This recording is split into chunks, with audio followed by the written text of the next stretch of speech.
এক অনাকাংক্ষিত অভাৱনীয় বান পৰিস্থিতিৰ সৃষ্টি হোৱা আজি প্ৰায় এসপ্তাহতকৈও অধিক সময় হ'ল। বহু লোকৰ ভাষাৰে বৰ্ণাব নোৱাকৈ বহু ক্ষয় ক্ষতি কৰি গ'ল। পুনৰ ভূতৰ ওপৰত দানৱ প্ৰজাতি, বানৰ ওপৰত বানৰ সৃষ্টি হ'ল। তথাপিও আজি পৰ্যন্ত কোনো এজন জনপ্ৰতিনিধি, চৰকাৰী দায়িত্বশীল কৃষি বিষয়া, মীন বিষয়াকে আদি কৰি ক্ষেত্ৰভিত্তিক নিৰীক্ষণৰ ক্ষেত্ৰত দেখা পোৱা নগ'ল।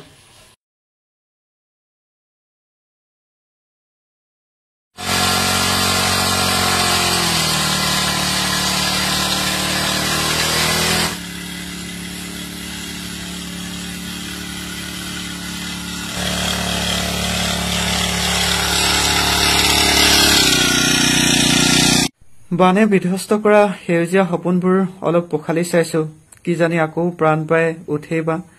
যেনিয়ে চাওঁ তেনেই কেৱল ৰুষ্ট প্ৰকৃতিয়ে মোহাৰি যোৱা দৃশ্যবোৰ। আমাৰ দৰে মাটিৰ মানুহবোৰৰ সমস্যাৰ অন্ত নাই। বানপানীৰ পিছত হয়তো আশীৰ্বাদ বুলি গ্ৰহণ কৰি পলসুৱা মাটিসমূহত ঋতুকালীন ৰবি শস্যসমূহ আৰম্ভ কৰা হয়। তেতিয়াও সেউজীয়াৰ শস্যবোৰ ঠায়ে ঠায়ে খৰাঙে দহে। খৰাঙক অতিক্ৰম কৰি যিখিনি সামগ্ৰী উৎপাদিত কৰা হয় সেয়াও আকৌ বজাৰৰ বাবে হাহাকাৰ কৰিবলগীয়া হয়। তাৰ পাছত বাৰিষাৰ সময় আগমন।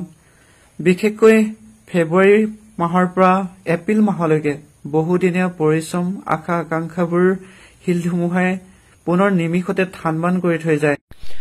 বন্য ঘৰচীয়া জীৱ জন্তুৰ সমস্যাসমূহতো আছে। কৰবাত যদি বান্দৰৰ সমস্যা, কৰবাত আকৌ বন্য হস্তীৰ সমস্যা। লাহেকৈ আকৌ বাৰিষাৰ আগমন ঘটে। এনেকৈ আমি যুঁজি থাকো। এই সমস্যা সমাধানৰ স্থায়ী উপায় কাৰো ওচৰত নাই যদিও দায়িত্বশীল বিভাগসমূহে গুৰুত্ব সহকাৰে আগবাঢ়ি অহা হলে হয়তো বহুজন কৃষকে এই যুঁজত ইমান সহজে আত্মসমৰ্পণ নকৰিলেহেঁতেন।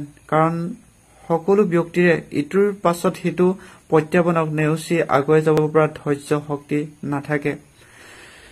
কিন্তু বিগত সময়ছোৱাৰ পৰা বৰ্তমানলৈকে নিজে এনেধৰণৰ বহুকেইটা অনাকাংক্ষিত পৰিস্থিতিৰ সন্মুখীন হৈছো। নলমৰি গজালি ওলোৱাৰ দৰেই পুনৰ সম্পূৰ্ণ একক প্ৰচেষ্টাৰে আগবাঢ়িবলৈ চেষ্টা কৰো। ভৱিষ্যতেও কৰি যাম আৰু চেষ্টা কৰিবই লাগিব। কাৰণ আমাৰ দৰে মাটি মানুহৰ ওপৰতে খুজি মাগি খোৱা মাগনিয়াৰ পৰা বিশ্বব্যাপী উদ্যোগপতিলৈকে নিৰ্ভৰশীল। সেয়েহে ধ্বংসৰ বিপৰীতে সৃষ্টিও অব্যাহত ৰাখিব লাগিব।